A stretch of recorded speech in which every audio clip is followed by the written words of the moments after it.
Right after I passed the bar, I remember a law clerk buddy of mine coming up to me and asking me what it was like to transition from being a law clerk to an attorney here at Dreyer Babich. And I said, it's like I won a pie eating contest and the award is just more pie. But as I've had...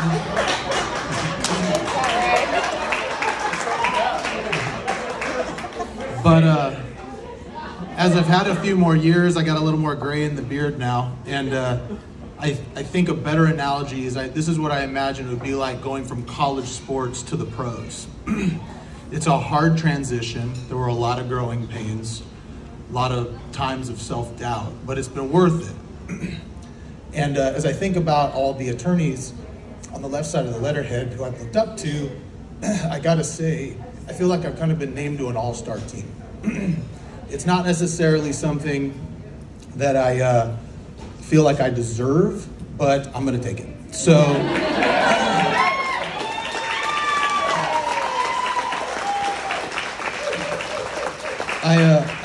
I grew up really close to here. I actually went to high school at Del Campo, and it became pretty apparent pretty quick that nobody really thought much of me or that I was gonna become much. Neither one of my parents went to college. My dad spent more time dealing with personal demons than anything else. And so a lot of emotional strife, financial issues. And that was compounded by the fact that I didn't really have any special skills. I'm a man of average intelligence. And I was a bit of a ruffian. When one of my good friends was named most likely to succeed, I was named most likely to become a professional wrestler. And the joke's on them, I was a professional wrestler. So,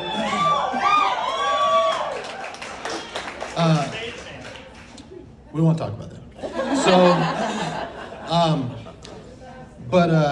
I went on a mission for my church. When I came back, I decided to put the tights away and go to school. They still fit. And I didn't have any money. So when my friends were going to Arizona State, they were going to BYU, I went to American River College.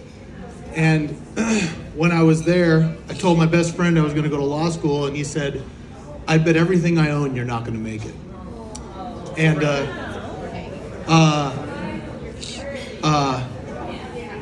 and then when I got to Sac State, I went to the dean of the government department and said I was thinking about going to McGeorge, but I had to work full time.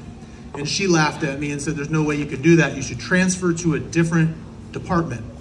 So anyway, when I got my degree in government, I went to McGeorge and I told the dean there that I was going to work at Dreyer Babich and go to school full time. And they laughed at me. And they said, that place is going to chew you up and spit you out. And they were right. And they said, you're better to just work there for the summer and then go to the day division. You're not going to make it. But I did. And here's the thing. I'm not saying this as like a self-high five or a pat on the back. It's a message of hope, particularly for all the staff, law clerks, secretaries, who have some sort of goal, dream that feels a little bit out of reach, that nobody's necessarily believing in you. Because if the weird wrestling guy from the ghettos of Carmichael can, with average intelligence, can become a partner at Dreyer Babich, you can do anything. And so, I know I spent a lot of time already, but I want to just share a personal story. And this is a story that I've never shared publicly, okay? So it's kind of emotional, I'm trying to keep it together, but just bear with me. I started law school in August of 2008. At the time, I had one 2-year-old son, and I had a wife who was pregnant with my daughter, due in November. I worked at AT&T as a salesman. I had covered up, I'd gotten enough money to just put down a down payment on a house in the only area of Sacramento I could afford, Yuba City, okay? My days consisted, it's fine, it's a good area. Okay, so anyway, My days consisted of taking our one Honda Civic and driving from Yuba City to Roseville for work, driving from Roseville to McGeorge, 35 minutes, and then McGeorge back to Yuba City every single day. And on Saturday, I would work a full day, okay? Living paycheck to paycheck, no money in the bank, but I was proud of the life that I had created for my family. 6 weeks later, October 1st, 2008, in the midst of the financial crisis, lost my job. I called around everywhere I could, and everybody said the same thing. They said, we can't justify hiring you because everyone else has open availability. You've got the school schedule. We can't really work with you. So I had a choice to make. The choice was quit on my goal for a year, 2 years, maybe forever, and maintain this life, or sell my house at a loss, sell most of my earthly possessions, and just try to make it. Just try to make it. 1 week later, my father-in-law shows up at my house. Oh joy. And he comes in and he says, "What are you doing, Josh? Why are you doing this? If it were me, I'd work at McDonald's, I'd work at Walmart, I'd work 3 jobs. Quit this stuff and just do what's right." And I said, you know what? Best thing for me to do, best way to support this family is to bet on myself. 2 weeks later, I did a garage sale, got just enough to pay for a U-Haul, moved the rest of my stuff in that U-Haul, packed my little family in that one Honda Civic, and they drove off. Our eventual destination was a duplex in Florin Road on the outskirts of Meadowview, okay? I had a few moments in that house by myself with nothing but my Echo. I felt about this big. I wrote in my journal, I don't do that, but I did then. I wrote, I'm scared out of my mind. I don't know what I'm gonna do. It's like I'm walking alone in the Arctic tundra. It's dark, it's cold, and all I wanna do is lay down and die. It was very dramatic. So I locked the door, got in that U-Haul, and I drove away. And I never returned until last Sunday, when I left my 5,000 square foot house in my 2020 Shelby Cobra. And I parked outside on the sidewalk and I stared at that front door. And in my mind's eye, I thought I saw a young father, scared out of his mind, taking a step into the darkness, not quite knowing what he's gonna do. And today my message to that young man would be the same I give to you. Don't lay down and die.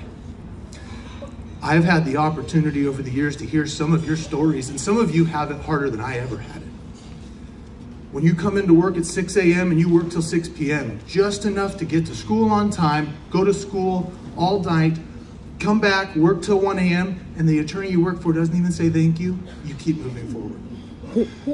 When you don't see your kids for a week because you're leaving before they wake up, and you come home before they go to bed, you keep moving forward. When you're sleeping in your car in the parking lot because you pulled an all-nighter for finals, you keep moving forward.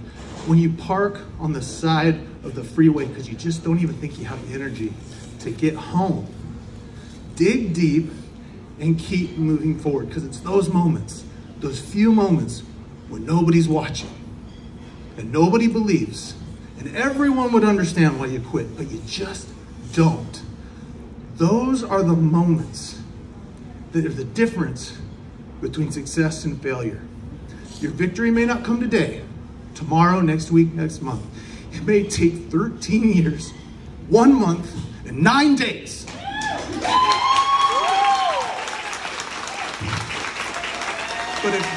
But if you keep moving forward, your victory is assured. I want to thank every secretary who's ever worked for me, especially Christina, who's only been my secretary for 8 months, but has been my friend for over a decade. She's been with me literally through thick and thin. And even though she can have a pretty serious RBF, she's the very, she is one of the most genuine people and easily the best secretary I've ever dealt with. I want to thank every law clerk who ever had to experience what one of my law clerks coined as Josh Rage. And I want to thank every attorney who's allowed me to sit under their learning tree, but especially Roger, who is literally the only person in the world who's ever given me a shot. And He's pushed me harder than anybody I've ever met. I may not necessarily like what he does with me all the time, but I know that no matter where I go or what I do, I owe everything I have to the opportunity he gave me. And most of all, I want to thank God for blessing me way beyond my measure. I'm such a blessed man. And I got to say, the best days of my life are the days my kids were born. This is pretty close. So, thank you.